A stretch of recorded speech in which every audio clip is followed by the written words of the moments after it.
Seja bem-vindo. A aula que tu vai ver agora vai abordar questões como felicidade, bem-estar, plenitude, algumas baboseiras de coach e algumas questões filosóficas também acerca do teu próprio bem-estar pessoal e evolução pessoal. É reflexiva, tá? É uma aula que eu ia postar no Projeto Copini, são aulas assim que tem lá, aulas bem profundas, mas como eu estou me mudando, eu não tenho como produzir tanto conteúdo para o YouTube, aí preferi então postar essa aula no YouTube, até porque ela é bem importante, né? E acho que vai ser bem relevante que você assista. Deixa um Ecopinito aqui e deguste esse conteúdo com a alma. Uma vez há um tempo atrás eu fiz um vídeo aqui falando sobre a visão pessimista de felicidade sobre Schopenhauer. Aquilo serviu de ferramenta, esse mecanismo, né, criado para entender a felicidade me serviu de ferramenta para muita coisa, para muita produção de conteúdo, para muita produção de aula e também na minha própria vida particular. E desde então eu comecei a me interessar também pelo assunto felicidade sobre as visões de outros caras, outros pensadores, até criar mais ou menos a minha própria visão. E eu confesso que essa minha visão ela ainda está em criação, né? Eu acho que eu não posso criar nada meu e dizer que isso está pronto sem que eu tenha no mínimo todos os fios de cabelo branco.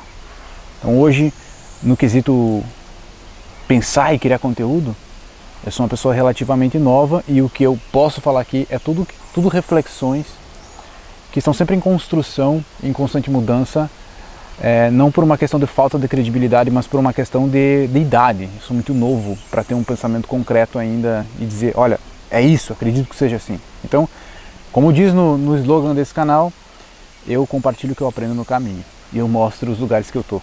Mas hoje eu queria falar para ti sobre uma visão mais ampla de felicidade, uma felicidade prática, e isso tem muita influência do estoicismo. Não dá para se dizer que isso é estoico, mas tem muita influência do estoicismo. Então eu posso dizer que existem fatores cruciais na nossa vida que influenciam a nossa felicidade e a nossa infelicidade, e ao longo dessa aula tu vai perceber que esses fatores eles são bem óbvios. Se eu pedir para você tentar adivinhar esses fatores, são os mesmos que eu vou falar aqui, você vai adivinhar. A questão é que você vai aprender no decorrer do que eu for falando sobre esses fatores. Eu vou te levar para longe, para dentro de si. E aí você vai tendo reflexões que talvez você use agora na sua vida prática, talvez te ilumine agora, talvez vire uma chave agora, ou talvez você guarde numa gaveta e daqui a anos você vai precisar dessa mentalidade, quando a água bater na sua bunda e a água bate na bunda de todas as pessoas em uma determinada fase da vida. Então já começo dizendo que a sua relação com a felicidade, ela tem muito a ver com os boletos que você paga, né? Boletos no sentido aqui figurativo. Tem muito a ver com as correrias da sua vida. Se você é uma pessoa que ainda não precisou fazer isso na vida, você ainda não tem nenhuma relação com a felicidade.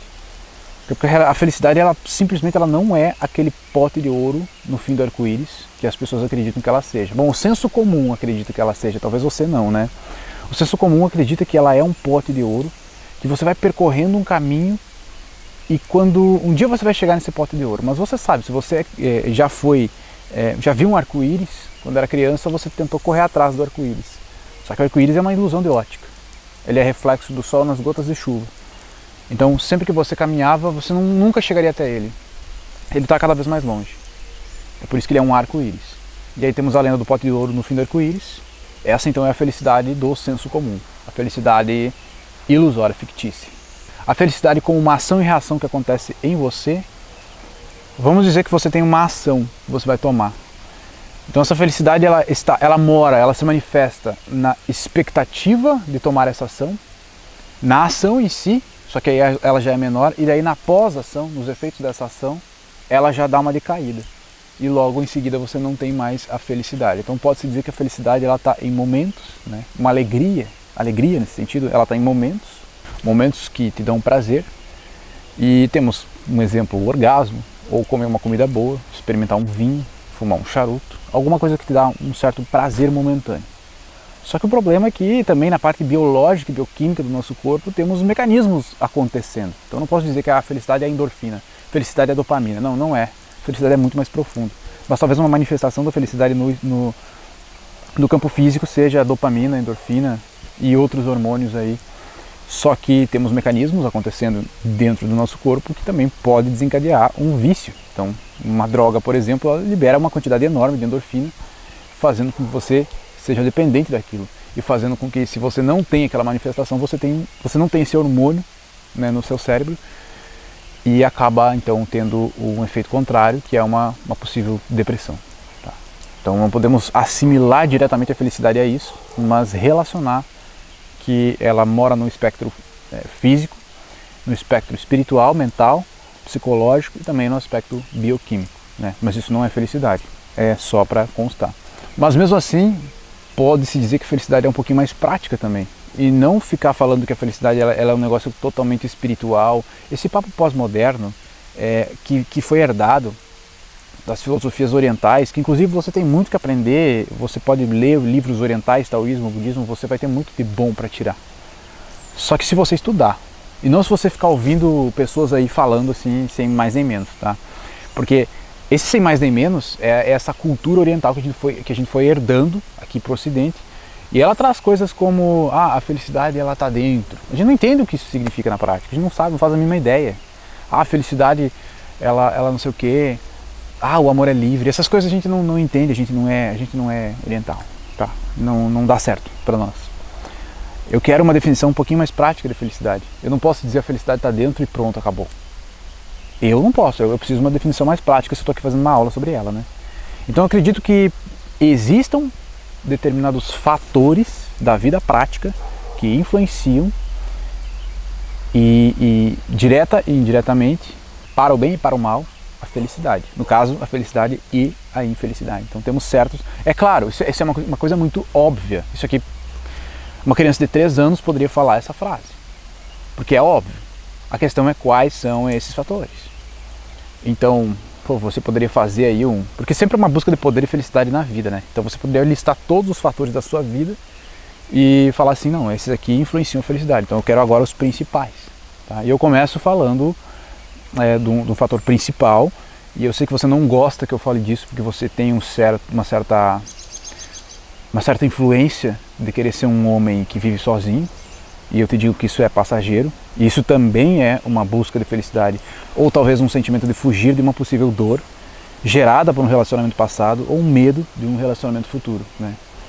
Foi feita uma pesquisa em Harvard, que durou mais ou menos 75 anos, onde eles pediram para as pessoas, não sei o método da pesquisa também, não me interessa, que chegou-se na conclusão, né, dessas milhares de pessoas sendo consultadas, né, durante 75 anos, quais seriam os fatores principais para a felicidade humana na Terra. E chegou-se na conclusão, através dessa pesquisa, que o principal fator era então o bem-estar no relacionamento, um bom relacionamento. Aqui, bom relacionamento nessa pesquisa, nós estamos falando de pessoas que ficam juntas a vida inteira e que têm uma boa convivência a vida inteira. O relacionamento é o seguinte, ele chega num ponto, né, naquele ponto onde ele não é mais apenas a paixão, ele é um amor, ele é não só um amor assim de novela, mas um amor familiar. Você quer construir um futuro com a pessoa, você sente que precisa, né, aquilo, o seu instinto pede aquilo. Então você começa a ter uma relação diferente com aquela pessoa, você começa a ter menos sexo, você começa a ter menos instintividade, né? É uma coisa mais plena, mais de alma, parece. Só que nesse momento parece que fica um pouquinho mais difícil de conviver com a pessoa. Mais difícil não, fica mais vulnerável, né? Não é que seja mais difícil. Ou seja, se a pessoa que está com você, ou se você mesmo for essa pessoa, seja uma pessoa ruim, uma pessoa irritável, uma pessoa muito chata, uma pessoa que reclama, uma pessoa que... uma pessoa que é chata de conviver. Você estaria... Ou mulheres manipuladoras, né? Mulheres manipuladoras. Ela estaria, então, sendo uma influenciadora direta na infelicidade do homem. O homem é forte, o homem é casca grossa, alguns, né? Só que ele tem um ponto fraco. Você pode pegar o homem mais casca grossa que você conhece. O ponto fraco dele... Ponto fraco não dá pra chamar de ponto fraco, mas a vulnerabilidade dele é a mulher dele. A mulher dele, que não é tão forte quanto ele nesse sentido de casca grossa, mas ela tem o poder, de certa forma, de influenciá-lo. Aí cabe a boa pessoa influenciá-lo para o bem. No sentido de influenciar que eu estou falando, uma mulher tem a capacidade de irritar o homem. Ela tem a capacidade de tornar o homem um demônio ou um anjo. Tudo depende da índole dessa pessoa. Só que cabe ao homem, e eu estou falando aqui isso porque eu sei que a maioria das pessoas que estão me assistindo são homens, cabe ao homem selecionar muito bem. Ah, mas eu não consigo selecionar. Bom, tem aí ferramentas incríveis para você se tornar uma pessoa que atrai outras, inclusive feitas por mim. Conheça o Lover daqui uns dias. Nesse sentido, então, o amor, o relacionamento ou a boa convivência com uma pessoa é o maior influenciador da sua felicidade ou infelicidade. Ou seja, se tu vai querer construir felicidade, embora eu não recomendo que você se preocupe com isso, eu só recomendo que você assista essa aula com o coração, você vai ter que ter uma evolução pessoal, né, um desenvolvimento pessoal, um estilo de vida que vai te tornar uma pessoa interessante. Você vai ter que ter uma inteligência, uma sagacidade suficiente para saber se conectar com pessoas que realmente vão te trazer um bem para a sua vida, e isso é raro, não é fácil, para depois viver esse bem. O segundo fator eu poderia dizer que é o trabalho, não o dinheiro ganhado pelo trabalho, mas o trabalho em si. Existe um papo de que a pessoa que trabalha com o que ela ama, essa sim será feliz. Isso é ambíguo, é uma verdade, mas é uma verdade ambígua. Eu concordo, eu sou uma pessoa que eu trabalho com o que eu amo, e eu acho que isso tem uma boa parte na minha felicidade. Então, se algum dia tu já se perguntou, ou se hoje mesmo tu já se perguntou por que eu estou sentado num banco no meio de um mato, é porque eu amo estar aqui. Eu poderia estar gravando no meu estúdio, eu poderia fazer do jeito que eu quisesse esses vídeos aqui, mas eu amo estar aqui agora. Isso afeta a minha felicidade. E, na verdade, eu acho que eu nem estou fazendo isso para deixar o vídeo mais bonito, mais diferentão. É porque eu realmente tenho alguma ligação com esses lugares e sai um conteúdo muito mais incrível quando eles são feitos nesses lugares. É uma questão de inspiração. Sobre o trabalho, ele dar para a pessoa felicidade, relativo, porque se você é uma pessoa que não tem trabalho, você não tem trabalho, você está necessitando de um emprego. Tem muita gente assim nesse momento, né? Perdeu o emprego por causa desse negócio aí que a gente está vivendo. Ter um trabalho, conseguir um trabalho, seja ele qual for, é um fator de felicidade. Mas talvez o alívio de sair de uma necessidade seja fator de felicidade. E não o ato de trabalhar em si. Agora, se essa mesma pessoa que conseguiu esse emprego e ficou muito feliz, muito grata por ter um trabalho, será que essa mesma pessoa, quando a crise acabar, ela até mesmo evoluir dentro desse trabalho, será feliz executando todas essas tarefas todos os dias? Ou seja, a felicidade é uma alquimia, uma combinação de vários fatores, incluindo necessidade. Então, quanto maior a necessidade para você buscá-la, uma satisfação, né? Essa então é a felicidade, como uma forma de recompensa passageira. Não tão passageira como um orgasmo, mas passageira tanto quanto a sensação de você ter conquistado um prêmio de alguma coisa. Ela se esvai ao longo do tempo. Mas quanto tempo? Não sei. Mas por outro lado, ou seja, você já viu que não tem apenas dois lados, é um negócio que tem multifaces, né? Por outro lado, o ato de trabalhar em si dessa pessoa possa não trazer felicidade, mas quando ele chega em casa e põe a comida na mesa e vê os seus filhos felizes, essa é uma sensação de felicidade. E aí se faz jus àquela frase: o trabalho dignifica o homem. É isso que quer dizer, o trabalho dignifica o homem. Você conseguir prover para a sua família, para os seus filhos, dignifica você, faz você se sentir feliz. Talvez você não esteja feliz lá dentro do trabalho, mas talvez você esteja feliz quando sai dele e chega para casa e você está com seus filhos, você põe o pão na mesa, né? Mas tem mais uma face, a face do cansaço, a face do esforço físico. Você trabalha, você se cansa, às vezes você até reclama do seu trabalho, mas você percebe que o próprio cansaço físico que você sente ao longo do dia é o que vai te proporcionar aquela sensação de prazer quando você chega em casa, toma um banho e senta no sofá ou deita na cama para descansar. E o cansaço, eu já falei nos vídeos passados, é uma coisa de grande importância na sua vida, porque ele é como se fosse um regulador de energia, né? Você produz energia. Essa energia ela vai para algum lugar, ela é gasta para algum lugar, em forma de trabalho, em forma de, sei lá, trabalho, exercício físico. E se ela não é gasta, ela fica tensionada em você, tensiona os seus nervos. E aí você se torna uma pessoa explosiva, uma pessoa que explode, que se irrita, uma pessoa chata. E eu sei porque eu sou assim, se eu não gasto energia eu me torno muito irritado. E eu sei que essa irritação é uma energia que deveria ter sido gasta e eu não gastei em determinados momentos. Eu estou tensionado, elas estão acumuladas nos meus nervos e aí afeta toda uma série de coisas aí no organismo das pessoas.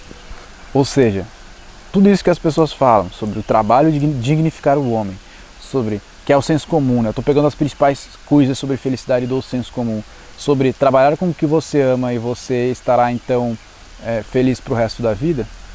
Bom, outra explicação muito boa para essa frase é que não gerará tanto estresse. A gente já sabe que o mal do século é o estresse, todo mundo se estressa, o estresse causa um envelhecimento precoce, ele causa insônia, uma série de coisas. Então, você trabalhar com o que você ama, talvez você esteja gerando menos estresse. Só que a pergunta que fica é, você vai amar o que você faz pro resto da vida? Você não vai enjoar? Você não vai amar menos? E se você perder a graça naquilo que você amava e depois aquilo que você amava se tornou só um ofício? E se a sua vaidade virar à tona e você quiser sempre ganhar mais dinheiro? Aí você para de amar o que você faz, porque você está fazendo por dinheiro e não por amor. Uma série de coisas, sem certo e errado. E claro que não dá para deixar de citar aqui o fator dinheiro. Dinheiro traz ou não felicidade? Pessoas com necessidade financeira vão dizer que sim. Pessoas que vivem de meme, que o máximo que elas conseguem extrair e consumir de informação é um meme de Instagram, essas pessoas vão dizer assim, não, dinheiro traz felicidade. Experimenta ficar sem dinheiro para ver, né? Agora, alguém que está sentado aqui na minha frente agora, me ouvindo falar, numa aula um pouco mais reflexiva, vai entender que essa é uma frase muito mais ambígua que a frase passada. Essa é ambígua porque o dinheiro, ele vai sanar uma necessidade. A importância do dinheiro vai depender do quanto você ganha, de qual o seu grau de necessidade, assim como a importância da felicidade vai depender do grau da sua necessidade. Assim como a gostosura de uma comida vai depender da sua fome. Está entendendo? Então tem fatores que aumentam o grau das coisas. Por exemplo, se você é uma pessoa que está necessitada, você, o mesmo cara do exemplo anterior, que perdeu o emprego nessa crise, não é que dinheiro vai trazer felicidade, mas é que a necessidade traz infelicidade. Ele tem uma necessidade financeira, ele não está digno de si mesmo, porque ele não está colocando comida na mesa, se sente incompetente, se sente infeliz. Dinheiro traria felicidade? Acho que não mais do que um trabalho que traria dinheiro, e o trabalho em si trazendo felicidade. O dinheiro sanaria uma necessidade. Então esse sentimento de felicidade, ele mora talvez na expectativa de você conseguir dinheiro. E quando você consegue, beleza, dignificou o homem, mas depois acabou. E eu não estou aqui tentando fazer uma apologia de dizer que dinheiro não traz felicidade. Isso seria muito hipócrita da minha parte, porque eu sou uma pessoa que sou bem dinheirista. E eu acho que todos devem ser. Eu acho que esse é um alinhamento com o sistema do mundo hoje. Nós não vivemos num mundo comunista, nós vivemos num mundo capitalista. Não tem outro jeito. Só que por outro lado, eu reconheço que a própria vaidade, principalmente relacionada a dinheiro e poder, porque dinheiro, primeiro ele vai sanar uma necessidade física na sua vida, biológica, comer, né, essas coisas. Depois ele vai sanar uma necessidade de se encaixar num padrão social, você ter um carro, você ter boas roupas. Depois disso ele vai se enquadrar numa necessidade de status, que é para você conseguir bons relacionamentos, talvez, não sei. E depois é uma vaidade que é só para construir uma vida de cinema, né, que depois chega um ponto que não faz mais sentido.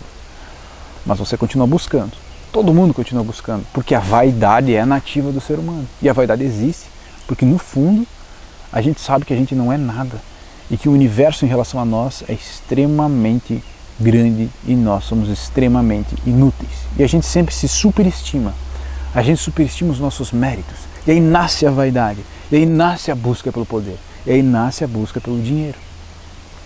Então, sobre dinheiro trazer felicidade, eu vou te dizer uma coisa, quando você vê aquelas fotos, aqueles reels bonitos no Instagram de um cara, de uma mulher, todos assim que você não sabe de onde é que saíram, bonitos, numa praia com uma água extremamente azul, que gastaram, sei lá, $70 mil para estar naquela viagem, e você acha que aquilo é felicidade, e você tem uma padronização disso, sempre relacionando a palavra felicidade, que sequer se manifesta em você na vida real, com aquelas imagenzinhas, aquelas coisas, isso não é real. E eu afirmo que isso não é real porque eu já estive lá. Eu já estive lá no lugar, na praia de água azulzinha, várias e várias vezes. E é bom, é um sentimento de relaxamento, um sentimento de nossa, sou grato por estar aqui, nossa, estou extremamente inspirado, vou fazer um vídeo aqui.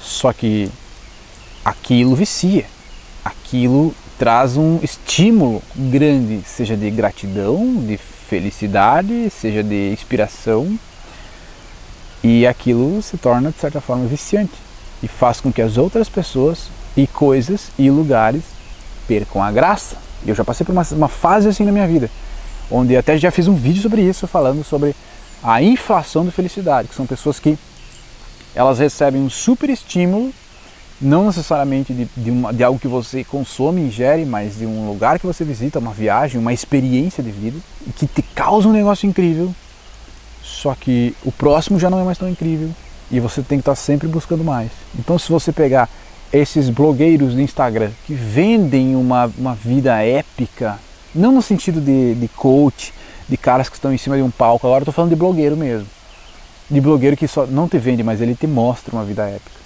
A vida deles não é tão épica assim. É boa, claro, mas não é tão épica assim. Aquilo lá cara, aquilo lá é filtro. Não tem outra forma de explicar. E o nível de felicidade dessas pessoas, do sentimento, aquilo que está no coração delas, não o que está na casca, não os seguidores do Instagram, não a condição financeira, mas aquilo que está dentro. O nível de felicidade dessas pessoas é o mesmo que o seu. O mesmo que o meu também, tá? O nível é o mesmo. Porque essas pessoas, elas podem promover, elas podem ter condição financeira de promover um boost de felicidade. Vamos pegar esquece o que eu disse, eu vou criar uma analogia mais fácil de você entender. Mais fácil. Deixa eu só pensar em como que eu vou falar ela. Imagina que o que eles criam para si mesmo seja como se fosse um esteroide, testosterona sintética para você ficar musculoso. Só que você toma essa testosterona e o seu corpo ele absorve apenas uma porcentagem daquilo que você se injetou ou que você ingeriu. E o resultado criado é limitado. Então você vai lá e se injeta uma quantidade enorme e o outro cara vai lá e se injeta uma quantidade razoável.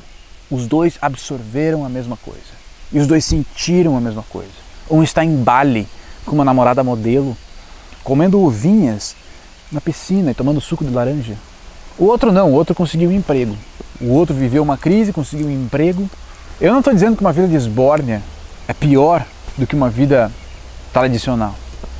E até porque eu acho que você pode ter os dois, né? Mas estou dizendo que sim, o hedonismo é o maior enfraquecedor de felicidade na vida de uma pessoa. Estou dizendo que a felicidade, como os orientais dizem, e eu disse que isso não é tão legal assim, ela pode sim estar dentro, inclusive num sentido menos oriental e mais cristão, a fé, um caminho de fé, algo que você possa acreditar também é um bom gerador de felicidade. Se você não é cristão, se você não acredita em alguma coisa, não está tudo bem, mas você pode acreditar em um propósito. Se você vive um propósito, se o seu trabalho tem um propósito. O que é propósito? É uma causa. É uma causa. Eu tenho um trabalho, certo? Meu trabalho é meu propósito? Bom, e muitas vezes ele é sim. O meu trabalho é fazer isso aqui que tu está vendo. Eu não tenho outro trabalho além desse. Claro, faço milhares de coisas, é uma empresa complexa, com produtos e tudo mais, mas esse é o meu trabalho. E esse é o meu propósito, necessariamente? Não, alguma parte do meu trabalho é o meu propósito. O trabalho que eu dou gratuitamente, esse é o meu propósito. Eu acredito numa causa, então esse é o propósito. E isso é um puta gerador de felicidade na vida de uma pessoa. Esse é um grande gerador, porque eu sei que vou trazer um resultado futuro em grande escala. É isso que eu acredito, isso não está acontecendo agora, mas eu acredito nisso e é por isso que eu me movo. Num sentido mais pessoal, eu também acredito numa vida mais tradicional. Não que eu prego que isso seria o padrão de correto, tá? Mas é o que eu vejo para mim, o meu caminho e o caminho mais ideal assim para as pessoas serem plenas é esse, na minha opinião. Então eu trabalho para construir isso, o que me motiva, né? Ou seja, eu tenho um bom motivo para a ação, e então eu não preciso de motivação externa, é isso. Então cada passo que eu dou, que eu consigo dar com relação à construção disso, é o meu, além de ser minha motivação prévia, é a minha geração de felicidade. Então a minha felicidade ela está nisso, tá? Através de estudo, através de entendimento, principalmente estoicismo e epicurismo, né? Eu entendo que a felicidade está em coisas simples. Mas isso é vago de se falar, porque essas coisas simples, no final das contas, elas não são tão simples assim. Não, na verdade, não é nada simples. Agora, a felicidade está nas coisas que não envolvem tanta vaidade. Acho que a frase deveria ser desse jeito. A felicidade ela está nas coisas que não envolvem tanta vaidade. Por exemplo, vamos supor que um pai ele vê felicidade num filho. Um filho não é uma coisa simples. Não é nem um pouco simples. É muito complexo se fazer um filho, sustentar um filho e criar um filho, educar um filho. É complexo. Então a felicidade não está nas coisas simples, está nas coisas talvez tradicionais. Talvez que não envolvam vaidade. Ninguém vai ter um filho por vaidade. As pessoas vão ter um filho porque o instinto pede, a natureza pede, ou porque acontece. Como eu disse, a felicidade está em eu estar aqui no meio do mato gravando. Bom, mas eu estou com 2 câmeras caras me filmando, eu vou editar esse vídeo, eu tive um tremendo estudo para chegar até aqui e falar essas coisas para ti. Ou seja, não é simples, só que é ausente de vaidade. Então, simples aqui nessa frase, ele significa ausência de vaidade, ausência de hedonismo. Não tem como viver uma vida 100% ausente de hedonismo. Mas é interessante que você tente, porque quanto mais você tentar, mais disciplina você vai construir. E menos amortecido você vai estar em relação à felicidade. Superestímulos hedonistas, prazeres imediatos. Eles ainda são prazeres, mas eles são imediatos. Ah, mas você vive no momento presente. Mas e daí? Eu acho que teria um último fator, e esse é o mais simples de todos, que afetaria direta e indiretamente a sua felicidade, seu grau de felicidade, que a gente pode chamar de interesses pessoais, né? São seus interesses pessoais, aquilo que você gosta de fazer, no que você é entusiasta, porque geralmente você não precisa ter todos, né? Você não precisa ter um relacionamento foda, um trabalho foda, um propósito incrível, não, mas algum já vai ajudar. E também não estou querendo falar o que tu precisa ter ou não precisa ter aqui nessa aula, eu só quero dizer, só quero fazer com que você entenda reflexivamente a felicidade, né? Esse fator chamado interesse pessoal, vamos supor que uma pessoa ela tem um trabalho fudido, um trabalho que estressa, trabalho num banco em São Paulo, estressante, pega muito tempo de trânsito, bota comida na mesa, se sente digno, mas extremamente estressado, trocando saúde mental, né, em troca de dinheiro. Então essa pessoa, ela não consegue tirar a felicidade daí. Talvez a felicidade de sustentar os seus filhinhos, mas não daí, do ato de trabalhar, é estressante. Pensou várias vezes em sair do trabalho, mas não tem como, não pode ganhar bem, né? E essa pessoa é conveniente que ela tenha um interesse pessoal e que extrai a felicidade dali. É por isso que existe, convenientemente, há anos, um negócio chamado hobby, um negócio chamado distração. Por isso que todo mundo tem TV em casa. Mas é claro que este hobby, esta distração, esse interesse pessoal, seja ele um esporte, uma arte, um interesse, uma leitura, uma degustação de alguma coisa, ele vai trazer felicidade, com certeza, não como uma forma de fuga da realidade, mas como uma forma de relaxamento. Pode até ser um prazer hedonista momentâneo, desde que ele não seja um prazer degradante. Tá? O que é um prazer degradante aqui? Drogas é um prazer degradante. Um prazer mau, um prazer que te destrói, que te vicia. Tá? Isso foi só um exemplo. Agora, outros prazeres podem não ser tão degradantes. Assim, não preciso nem falar, né? Tudo deve ser feito com moderação, né? A busca da felicidade em si é moderação.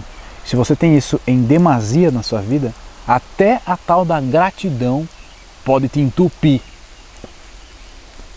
Então bom, acho que eu vou encerrar por aqui. Já deu meia hora de vídeo, já dá para você ter um bom entendimento sobre felicidade. Espero que tenha gostado. Deixa um Ecopinito aqui. Aqui no canto vai ter um cardzinho escrito assim: seja meu aluno.